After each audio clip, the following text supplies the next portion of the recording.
Flowchart method, একটা flowchart mode আছে, সেই ফ্লোচার্ট মোডটাকে ফলো করে you have to write a few lines, it will be a paragraph.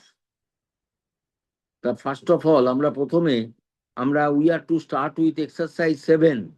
তোমরা বইটা খোলো প্লিজ, তোমরা বই খোলো, পেজ নাম্বার 16, পেজ নাম্বার 16 তোমরা খোলো, exercise 7। Change the voice of the following sentences. এর আগের দিন আমরা এক্সারসাইজ 6 পর্যন্ত করেছিলাম, আজকে আমরা ভয়েস চেঞ্জ করছি এক্সারসাইজ 7-এ। দেখো আমরা প্রথমে বলেছি ভয়েস চেঞ্জে তোমার প্রথম কাজ হচ্ছে, দুটো ভয়েস আছে, active voice and passive voice. এটা ইন্টারচেঞ্জ হয়, কখনো কখনো অ্যাক্টিভ ভয়েসের বাক্য তোমাকে দেওয়া হবে, তোমাকে চেঞ্জ করতে হবে প্যাসিভ ভয়েসে। আবার এমনও হতে পারে তোমাকে প্যাসিভ ভয়েসের বাক্য দেওয়া আছে, তোমাকে অ্যাক্টিভ ভয়েসে চেঞ্জ করতে হবে, টার্ন করতে হবে। এটাই হচ্ছে তোমার কাজ। এখন এক্ষেত্রে ভয়েস চেঞ্জের ক্ষেত্রে কয়েকটা বিষয় মনে রাখতে হবে। প্রথম কথা হচ্ছে হু is the subject and what is the object. কোনটা সাবজেক্ট কোনটা অবজেক্ট, এটা আগে খুঁজে বার করতে হবে। এক নাম্বার 2 হচ্ছে কোন টেন্সে লেখা আছে। এক একটা টেন্সের 4টে করে ভাগ আছে, এটা আমরা জানি। যেমন আমাদের 1 নম্বর বাক্যে দে এগ্রিড আছে, এগ্রিড, এটা পাস্ট টেন্স। এখন সেটা বললে হবে না, পাস্ট টেন্সের 4টে ভাগ আছে, এটা কোন ভাগে পড়ছে, এটা সিম্পল পাস্ট টেন্স। যদি হ্যাড এগ্রিড বলতো তাহলে পাস্ট পারফেক্ট টেন্স। যদি বলতো হ্যাড বিন এগ্রিইং বা হ্যাড বিন, তাহলে হতো সেটা পাস্ট পারফেক্ট এগ্রিইং, তাহলে কন্টিনিউয়াস হতো, না হলে পাস্ট পারফেক্ট টেন্স হতো, পাস্ট পারফেক্ট টেন্স হতো। তা এইরকম ভাবে বলছি, প্রত্যেকটার 4টে করে ভাগ আছে, কোন ভাগে পড়ছে আগে তোমাকে বাঁচতে হবে, আর কে সাবজেক্ট কে অবজেক্ট আগে ভাবতে হবে, তাহলেই তোমার ভয়েস চেঞ্জটা ঠিকঠাক হবে। আর যখনই তুমি চেঞ্জ করবে তখনই তোমাকে কিন্তু মাথায় রাখতে হবে মূল সেন্টেন্সটা যে ভার্বে দেওয়া আছে সেই ভার্ব অনুযায়ী তোমাকে চেঞ্জ করতে হবে, 19-20 হলে হবে না। You have to remember that the main verb in the given sentence in your question paper should be maintained, এটা যেন চেঞ্জ না হয়। যেমন 1 নম্বর বাক্যটা দেখো, they agreed to my plan। এখানে মাই প্ল্যানটা নিশ্চয়ই অবজেক্ট। হ্যালো, হ্যাঁ চুপচাপ বসো, ঠিকঠাক আছে, শুনতে পাচ্ছ? My plan is the object. Subject কে? একটু তাড়াতাড়ি বলো, অডিওটা অন করো। Who is the subject in the sentence? they agreed to my plan, subject they, object my plan, verb agreed, simple past tense। আমরা তাহলে দেখতে পাচ্ছি এখানে দে ব্যবহার করা আছে, তার মানে এটা অ্যাক্টিভ ভয়েস। আমরা এটাকে প্যাসিভ ভয়েসে করব, চেঞ্জ করব। তাহলে আমরা জানি যে যখনই প্যাসিভ ভয়েসে নিয়ে যাব তখনই অবজেক্টটা আগে আসবে, তাহলে মাই প্ল্যান হবে, মাই প্ল্যান। আচ্ছা, এখানে এগ্রিড আছে, তাহলে my plan was agreed to বা had been agreed to, was agreed to ও বলতে পারো, my plan was agreed to. এবার আসবে বাই। হ্যাঁ, এটা একটা ইম্পর্টেন্ট পয়েন্ট, প্যাসিভ ভয়েস করতে গেলে বাই আসে, আর অ্যাক্টিভ ভয়েস করতে গেলে এখানে বাইটা আসে না। তাহলে বাই দেটা হয়ে যাবে দেম। তাহলে সেন্টেন্সটা কি হলো? My plan was agreed to by them, এটা চেঞ্জড ইনটু প্যাসিভ ভয়েস। দ্বিতীয় বাক্যটা দেখো, my brother is the subject, দেখো আমার ভাই, এটা সাবজেক্ট। লস্ট, এটা ভার্ব এবং এটা অ্যাক্টিভ ভার্ব, এবং এটা টেন্সটা কি? Past tense. মাই ফেভারিট প্ল্যান, মাই ফেভারিট প্ল্যান, এটা হচ্ছে অবজেক্ট। তাহলে এখানে 3টে কম্পোনেন্ট আছে। First component is the subject, Second component is the past tense form of the verb, অর্থাৎ lost. And the third component is my favorite plan. It is the object. You have to turn this sentence into passive voice. তোমাকে একটা passive ভয়েসে নিয়ে যেতে হবে। তাহলে নিয়ম হচ্ছে প্রথমে অবজেক্টটাকে আগে আনতে হবে। তাহলে নিয়ে এসো আগে। তোমরা খাতায় নিশ্চয়ই নোট করছো, এটা আমি বারবার বলবো কেন, খাতায় তোমরা নোট নিশ্চয়ই করছো, নইলে মাথায় সবসময় থাকবে না। তাহলে মাই ফেভারিট প্ল্যান, এবারে আসবে লস্ট আছে, তাহলে এখানে লস্ট লিখলে তো হবে না, তাহলে এটা তো হচ্ছে তোমার নিষ্ক্রিয় হয়ে যাচ্ছে, প্যাসিভ ভয়েস, তার মানে এটা ওয়াজ হবে। My favourite plan was lost by my brother. By আসবেই বলেছি, বাই আসবেই ভয়েস ট্রেন্ডিং, মানে প্যাসিভ ভয়েসে আসবে, বাই মাই ব্রাদার। হয়ে গেল। 3 নম্বর বাক্য রাখো, খাতায় লেখো, খাতায় লেখো, রেডি করো। এখানে দেখো, the man is writing a letter, এখানে subject the man, is writing, এটা active verb in present continuous tense. প্রথমেই আমি এটাকে, প্রথমে তুমি দেখে নিলে যে কোন টেন্সে এই বাক্যটা লেখা আছে, present continuous tense. A letter, letter is the object. তাহলে এবার এটাকে উল্টে দাও, সেন্টেন্সটাকে প্যাসিভে নিয়ে এসো। এ লেটার, এবার ইজ রাইটিং, ইজ রাইটিং যখনই আছে কন্টিনিউয়াস, এর আবার একটা নিয়ম আছে, যখন প্যাসিভে করব সেটা ইজ লিখতে হবে, দিয়ে বিইং আনতে হবে, BEING, ইজ বিইং। আর অ্যাক্টিভ ভার্বটা কি আছে, রাইট, WRITE, রাইটের পাস্ট পার্টিসিপল ফর্ম নিয়ে আসতে হবে, যেমন রাইট, রোট, রিটেন। রিটেনটা হচ্ছে থার্ড ফর্ম, এটাকে বলে PP, past participle form. PP English গ্রামারে বলছে যে এই থার্ড ফর্মটা হচ্ছে পাস্ট পার্টিসিপল ফর্ম, PP। তার মানে হয়ে গেল সেন্টেন্সটা, a letter is being written by, by তো আসবেই, দ্য ম্যান। হয়ে গেল, কারেক্ট হয়ে গেল। নাম্বার 4, নাম্বার 4টা দেখো কি আছে, নাম্বার ডি, তোমরা পড়ো। Titli, Titli is the subject, is looking for, এটা present continuous tense. Her watch, তার ঘড়িটা তিতলি খুঁজছে, সন্ধান করছে, এটা present continuous tense. Her watch is the object, আর Titli is the subject.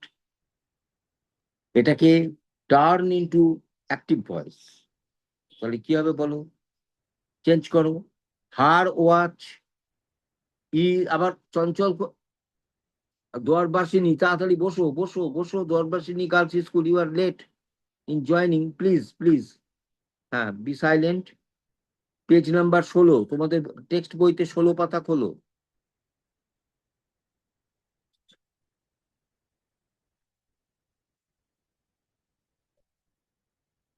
Open page number 16 in your text book.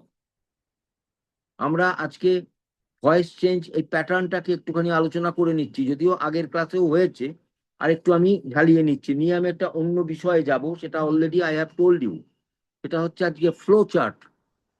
Flow chart একটা process, যে কোনো, আমরা ভাত রান্না হচ্ছে একটা ফ্লো চার্ট হচ্ছে, চা হচ্ছে, কফি হচ্ছে, এগুলো একটা ফ্লো চার্ট আছে, জামা কাপড় কাচা হচ্ছে একটা ফ্লো চার্ট আছে। ফ্লো মানে কি, একটা সিকোয়েন্স, সিকোয়েন্স পরপর, step 1, step 2, step 3, step 4, step 5, এটাকে বলে ফ্লো, এটাকে বলে ফ্লো চার্ট। এই ফ্লো চার্টটাকে বলা হয় প্রসেস, একটা প্রসিডিওর। হ্যাঁ, এইটা মেনটেন করতে হবে। ধরো তোমাদের জামা কাপড় কাচা হচ্ছে বাড়িতে ওয়াশিং মেশিনে, it is, there is a flow chart. তুমি ধরো চা বানাচ্ছ, তাহলে চাটা বানাতে গিয়ে প্রথমেই তো চা হয়ে যাচ্ছে না, তার আগে কতগুলো পদ্ধতি আছে, কতগুলো স্টেপ আছে, পদক্ষেপ আছে। স্টেপ 1 স্টেপ 2 করে করে প্রথমে চা জোগাড় করতে হবে, তারপর গরম জল করতে হবে। এইগুলো ব্যাপারগুলো আছে পর পর পর পর পর পর, এগুলোকে বলা হয় ফ্লো চার্ট। তা আমি সেই জন্য আজকে ভেবেছি যে স্টুডেন্টস অফ ক্লাস 9, তোমাদের এটা সিলেবাসে বলছে যে প্যারাগ্রাফ রাইটিং এর ক্ষেত্রে ফ্লো চার্ট মেনটেন করতে হবে, একটা প্রসেস মেনটেন করতে হবে, হাউ টু, কিভাবে করতে হয়, আর সেটাই আমরা আলোচনা করব। তার আগে আমরা একটু ভয়েস চেঞ্জের ব্যাপারটাকে টাচ করছি, মানে এগুলো না হলে তোমার ভয়েস চেঞ্জ বলো, তোমার টেন্স বলো, টেন্স এগুলো তৈরি না হলে you can not frame sentences, তুমি বাক্য রচনা করতে পারবে না। তোমাকে তো সেন্টেন্স কনস্ট্রাকশন করতে হবে। সেন্টেন্স যদি রং হয় তাহলে তুমি নম্বর পাবে না, এটা খুব স্বাভাবিক ব্যাপার। তোমার লেখা ঠিক হবে না, তার মানে you have to write correct sentence. তা কারেক্ট সেন্টেন্স করতে গেলে তোমাকে তো গ্রামারটা মেনটেন করতে হবে। সে গ্রামার তো আর এটা ম্যাজিক নয়, এটা অনেক দিক আছে। তার মধ্যে একটা দিক হচ্ছে এই ভয়েস চেঞ্জ। তুমি কখনো বাক্য লিখতে পারো অ্যাক্টিভ ভয়েসে, আবার তুমি প্যাসিভ ভয়েসেও লিখতে পারো। You have the right, you have the liberty, তোমার স্বাধীনতা আছে। You can write any sentence in active voice, in any sentence in passive voice. কিন্তু তোমাকে তো শিখতে হবে হাউ টু, তোমাকে তো তাকে শিখতে হবে এর পদ্ধতিটা কি।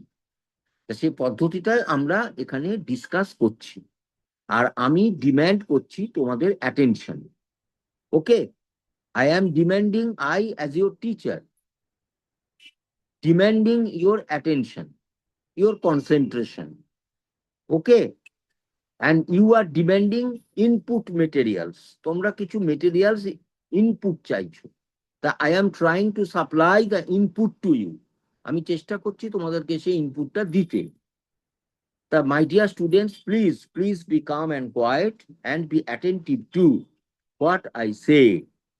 If you have any problems, you may ask me. No hesitation, কোনো হেজিটেশনে করার দরকার নেই। তা আজকে আমরা গ্রামারের একটা পার্ট করছি, active voice to passive voice. তা আমরা পেজ নাম্বার 16, পেজ নাম্বার 16-এ আমরা exercise 7, exercise yes, Bansberia municipal high school has attended attended our virtual class. Thank you. Titli is looking for her watch. তাহলে আমরা একটা কি বলে করবো সেন্টেন্সটা? তোমাদের যদি অডিও যদি ক্লিয়ার থাকে তাহলে ইউ গিভ দ্য আনসার। তোমাদের অডিও অন আছে, তোমরা একটু আনসারটা দাও। Number D, anyone from any school? Microphone, use your microphone.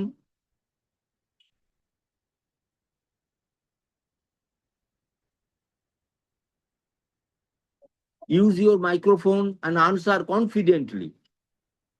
আত্মবিশ্বাসের সঙ্গে উত্তরটা দাও। তিতলি ইজ দ্য সাবজেক্ট, আর watch is the object, is looking for, it is present continuous tense. It turn into active voice, no, turn into passive voice. The passive voice se koro. Anyone may give answer from any school with the help of microphone.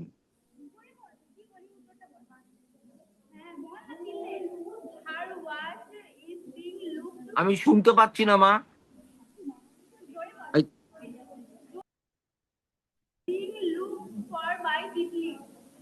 No no no no no, হলো না, হলো না।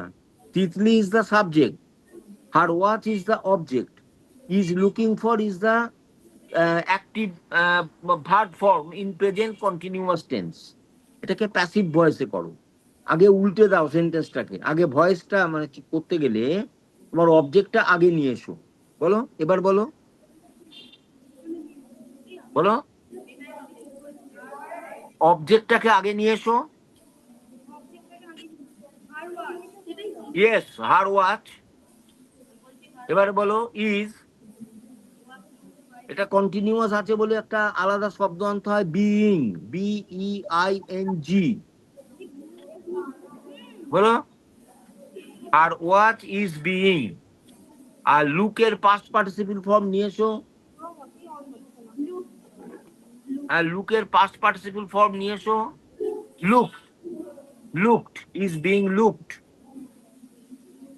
For, আর watch is being looked for, look for মানে কিছু অন্বেষণ করা, তল্লাশি করা, সন্ধান করা। এখানে ফরটা ব্যবহার করতে হবে। আর watch is being looked for, তারপরে কি হবে? Bye, bye Titli. এবারে কারেক্ট হলো, এবারে কারেক্ট হলো। Very good. তাহলে এইভাবে তোমাদের কনফিডেন্টলি বলতে হবে, তাই না? এবং খুব স্পষ্টত, ক্লিয়ারলি ইউ গিভ, মানে you answer back. Next, let us switch on to exercise 8। আমরা এই এক্সারসাইজ 8-এ যাচ্ছি। এখানে দেখো কতগুলো অল্টারনেটিভ দেওয়া আছে। এখন ব্র্যাকেটের মধ্যে 3টে করে আনসার দেওয়া আছে, দেখো ভালো করে দেখো। It, bracket, it rains, has been raining, is raining. 3 answer, 3 option দেওয়া আছে, 3টে অপশন দেওয়া আছে। Since morning. এখন আন্দাজে যে কোনো একটা বললে তো হবে না, আন্দাজের ব্যাপার নেই, তোমাকে নিয়মটা জানতে হবে। এখানে বলছে যে সকাল থেকে বৃষ্টি হচ্ছে, সকাল থেকে বৃষ্টি হচ্ছে। এটা কি করা যাবে? ইট রেন্স একটা হয়, ইট হ্যাজ বিন একটা আছে, আর ইজ রেনিং একটা আছে। সিন্স মর্নিং, সকাল থেকে। এটা প্রেজেন্ট, মানে সকাল থেকে বৃষ্টি হচ্ছে, মানে এটাকে বলা হয় একটা অ্যাকশন, একটা কাজ যখন আগে শুরু হয় এবং অনেকক্ষণ পর্যন্ত এটা রান করে, এই যে ব্যাপারটা, এটাকে বলে প্রেজেন্ট, কি বললাম, present continuous tense, present perfect continuous tense. বলো কি হবে? হ্যাঁ, it has been raining since morning, correct.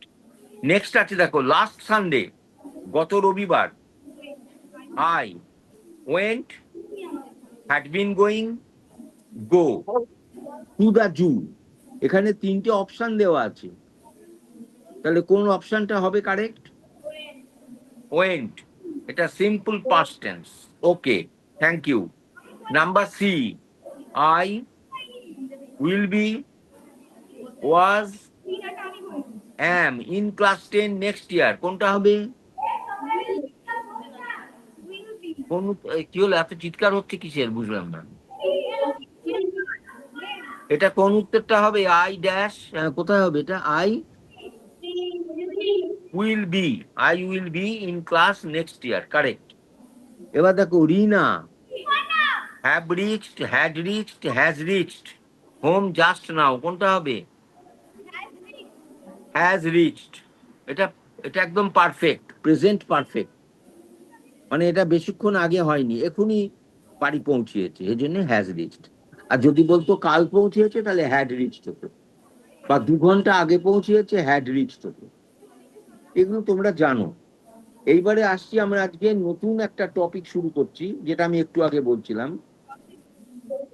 সেটা হচ্ছে flow chart. FLOW, flow, flow মানে প্রবাহ, ফ্লো চার্ট। ফ্লো চার্ট মানে হচ্ছে একটা chart which maintains a flow, that is a process. In any process there are some steps.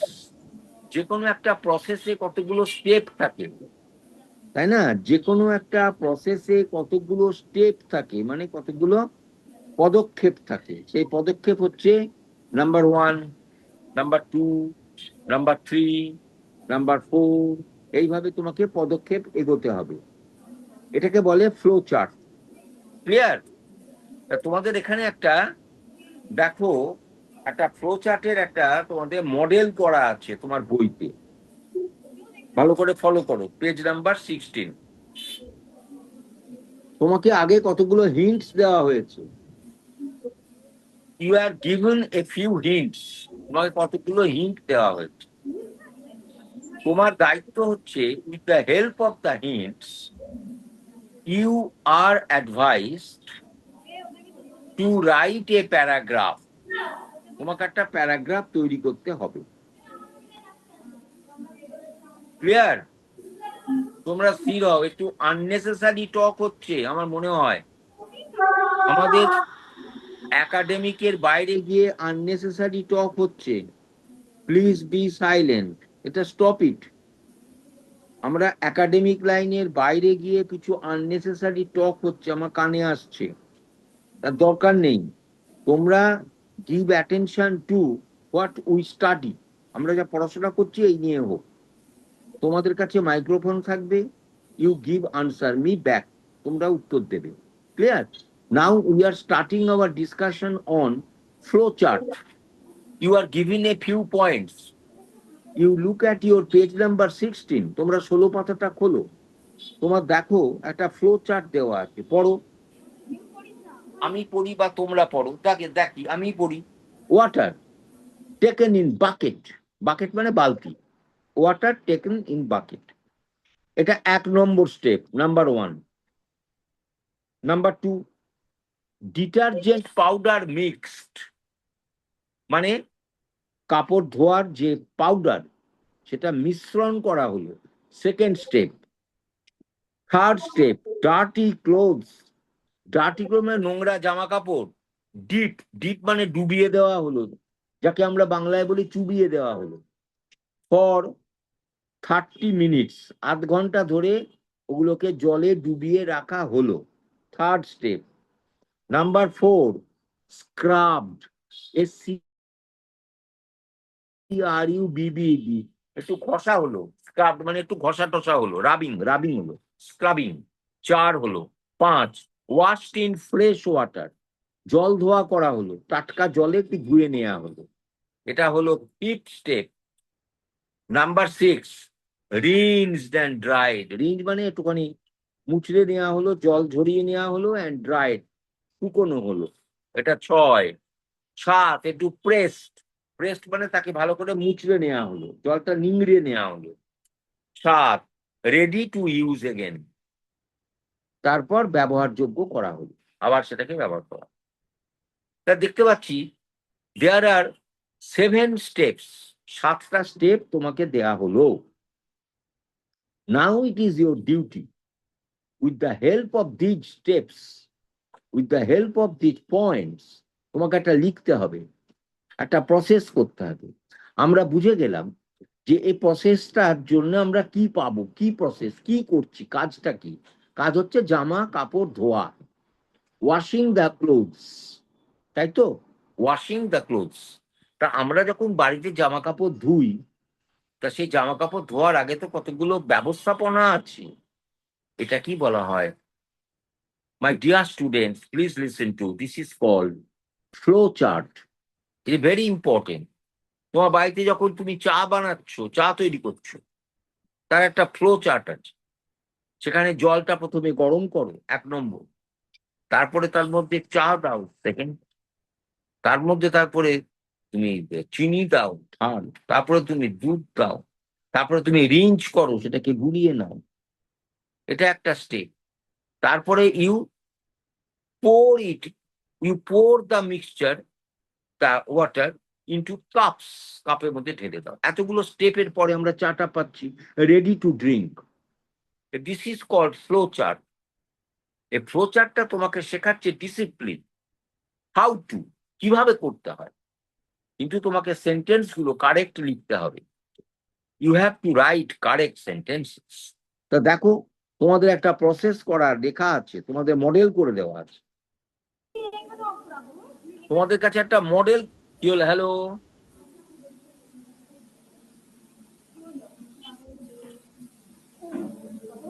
Dwarbasini girls high school, okay. দেখো কি করা আছে, dirty clothes need to be washed. হ্যাঁ, dirty, hello, dirty clothes needs to be washed and made ready for wear. এই যে বাক্যটা দেয়া আছে, ক্যান ইউ রিরাইট? এই বাক্যটা, এই বাক্য না লিখে তোমরা নতুন করে কোনো বাক্য লিখতে পারবে এই বাক্যটাকে? চেষ্টা করো তো। ডার্টি ক্লোথস মানে নোংরা জামা কাপড়, নিড টু বি ওয়াশড, পরিষ্কার করাটা দরকার। আর একটা কাজ বলছে, made ready for wear, wear মানে পরা, গায়ে গায়ে চাপানো, পরিধান করা। এই দুটো বাক্য আছে এখানে অ্যান্ড দিয়ে, কম্পাউন্ড সেন্টেন্স। তোমরা প্রথম বাক্যটাকে কি নতুন করে লিখতে পারবে, বলতে পারবে কেউ? Dirty clothes need to be washed, এটাকে অন্য কোনো ভাবে কি বলা যায়?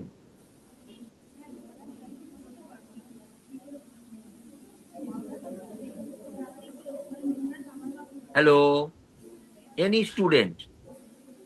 স্টুডেন্ট ফ্রম এনি স্কুল,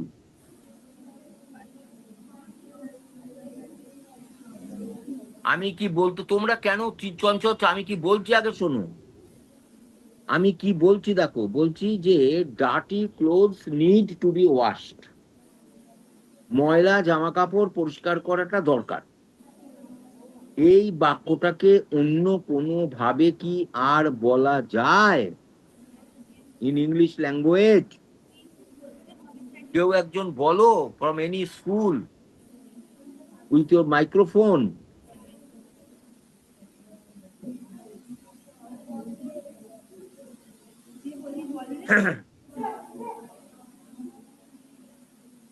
কই, কেউ বলতে পারছো না? এটা এখানে কারা করবে, এটা ওয়াশটা কারা করবে? আমরা করব নাকি? তাহলে আমরাটা সাবজেক্ট করো। আমাদের দরকার, বলো, আমাদের দরকার নোংরা জামা কাপড় পরিষ্কার করা, আমাদের দরকার নোংরা জামা কাপড় পরিষ্কার করা। এই বাক্যটাকে কিভাবে বলা যায়? আমি তোমাকে বলেছি যে write a new sentence without changing the meaning, মানে পরিবর্তন না করে বাক্যটাকে বলো। তাহলে we need or we should wash dirty clothes, আমাদের দরকার, আমাদের উচিত নোংরা জামা কাপড় পরিষ্কার করা। এটা হলো একটা নতুন সেন্টেন্স। আর তৃতীয় অংশটা কি আছে? মেড রেডি ফর ওয়্যার, এটাকে কিভাবে বলবো?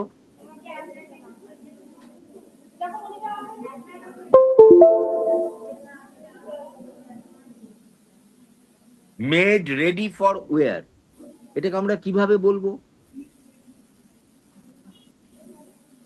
কোনগুলো রেডি হবে? জামা কাপড়গুলো, বলো। The clothes will be ready for wear. আমি বুঝতে পারছি না তোমাদের কোনো ইন্টারেস্ট আছে কিনা, তোমাদের আমি কোনো আগ্রহটা লক্ষ্য করছি না, তোমাদের কোনো আগ্রহটা লক্ষ্য করছি না। It is painful. তোমরা চেষ্টা করছো না কেন বুঝতে পারছি না। সহজ কথাই আমি বলছি যে বাক্যটা এখানে দেয়া আছে সেই বাক্যটাকে নতুন করে কোনো বাক্যে বলা যায় কি, চেঞ্জ করা যায় কি? তোমরা তো চেষ্টাই করছো না। আচ্ছা ঠিক আছে, দ্বিতীয় বাক্যটা পড়ো। At first water is taken in a bucket, কি বলছে? At first water is taken in a bucket, প্রথমে বালতিতে জল নিতে হবে, জল নেওয়া হয়। এই বাক্যটাকে নতুন করে বলো, অন্য কোনো ভাবে বলো, বলো। কি হলো? এসআরকেএস বিএম, তোমরা এদিক ওদিক কি তাকাচ্ছ আমি কিছু বুঝতেও পারি না, চাই কি হচ্ছে। বি কাম এন্ড কোয়েট, আমি যা বলছি সেটা দেখো। At first water is taken in a bucket, একটা বাকেটে জল নেওয়া হয়। এই বাক্যটাকে নতুন করে বলো, কিছু বলা যায় কি? চেষ্টা করো। সাবজেক্ট করো উই, আমরা বলে বাক্যটাকে রেডি করো। আমাদের উচিত বাকেটে জল নেওয়া, এটাকে ট্রান্সলেশন করো, বলো। কই, আমাদের উচিত বাকেটের মধ্যে জল নেওয়া, বলো। হ্যাঁ, ইংলিশে বলো। উই শুড কি করছো আমি বুঝতে পারছি না, এতগুলো ছেলে মেয়ে, কোনো এতগুলো স্কুল। উই শুড জল নেওয়া, take water in a bucket. তাহলে এটা নতুন করে বলা হলো, তাহলে রিরাইট করতে পারলাম, আমি রিটেলিং করতে পারলাম, এই বাক্যটাকে নতুন করে তৈরি করতে পারলাম, রিকনস্ট্রাক্ট করতে পারলাম। এগুলো তোমাদের শিখতে হবে। বাক্যটা তো আর একভাবে বলা যায় না, আমরা বাংলায় যে কথাগুলো বলি ওই একই রকম ভাবে বলা হয় নাকি? ঘুরিয়ে ফিরিয়ে কত ভাবে বলা যায়। সেটাই আমি বলতে চাইছি, আর তোমরা কি এদিক ওদিক চাইছো আমি বুঝতে পারছি না। I can't understand. তোমরা একবার এদিক একবার ওদিক কি জাস্ট অ্যাটেম্প্ট, তোমরা তো চেষ্টা করো। আচ্ছা নেক্সট দেখো কি আছে, পড়ো বাক্যটা পড়ো, কি আছে বলো নেক্সট। হ্যাঁ, ও তো বললে যে আমরা আমাদের উচিত we should take water in a bucket, হলো। এবার বলছি কি আছে দেখো, পরের বাক্যটা পড়ো। Next, detergent powder is mixed into the water. Detergent powder মানে যেগুলো আমরা এরিয়েল, সার্ফ, সানলাইটের পাউডার যেগুলো আমরা মেশাই পরিষ্কার করার জন্য, জলের মধ্যে মেশানো দরকার। ইজ মিক্সড, জলে মেশানো হয়। এটাকে নতুন করে বলো, কিভাবে এই বাক্যটাকে আর বলা যায় বলো। সাবজেক্ট আবার বলছি উই, আমরা, আমরাটাকে সাবজেক্ট করো, বলো। এনিওয়ান, আমি শুনতে পাচ্ছি না, বলো মাইক্রোফোন নিয়ে বলো, মাইক্রোফোন নিয়ে বলো, উইথ মাইক্রোফোন ইউ আনসার।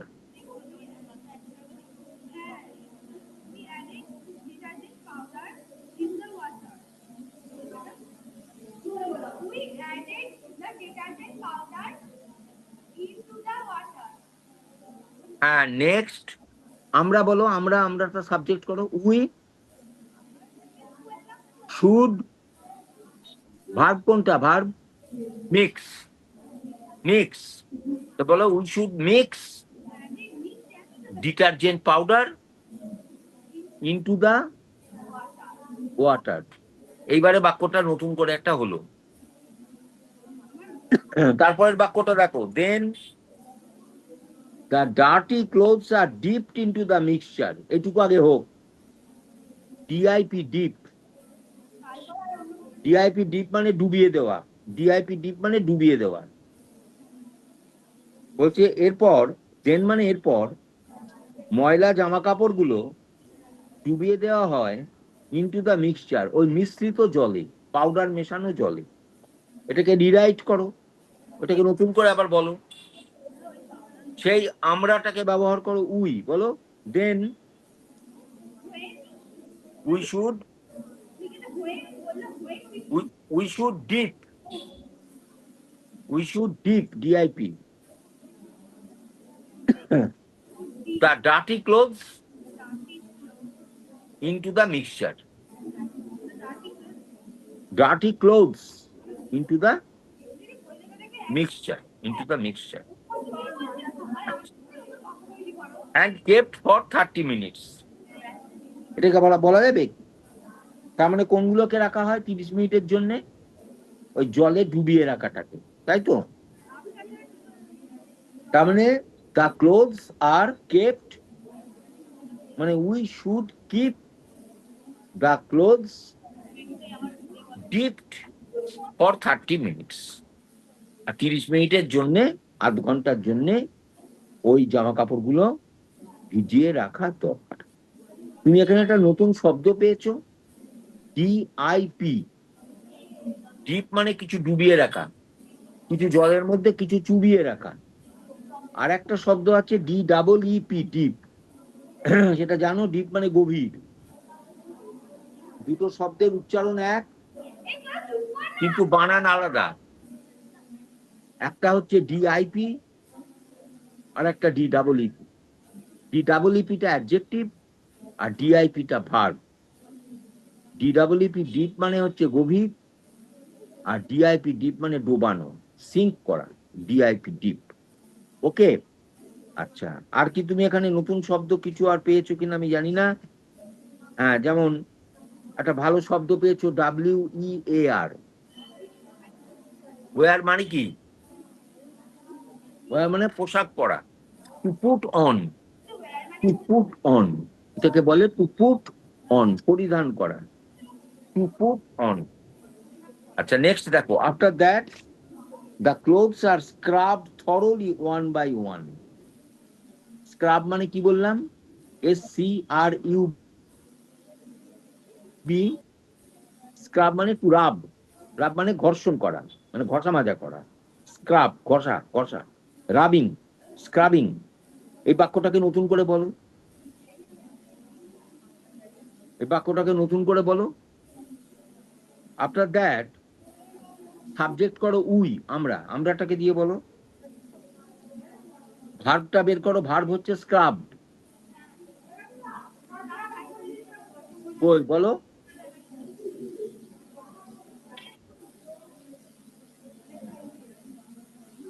এটা হবে we should, we should, after that we should scrub the clothes one by one. আমি তোমাদের আজকে এইভাবে এই যে ফ্লো চার্টটা করালাম, ফ্লো চার্টটা পড়লাম, এবং সেখান থেকে সেন্টেন্সগুলোকে নতুন করে বলা যায় কিনা তোমাদেরকে সেই পার্টটা দিলাম। এখন এখানে তোমাদের আগ্রহ দরকার। এখন আমি জানি না তোমাদের চেয়ে আমার আগ্রহ বেশি হচ্ছে কিনা, আমি জানি না, তোমাদেরকে অ্যাটেম্প্ট করতে হবে। ঠিক আছে, আজকে আমরা এই পর্যন্ত থাকলাম, কারণ তোমাদের ক্লাসের টাইম ওভার, কারণ তোমাদের নেক্সট ক্লাস আছে। হ্যাঁ শিওর, আবার আমরা নেক্সট উইকে আমরা শুরু করব ঠিক এইভাবে।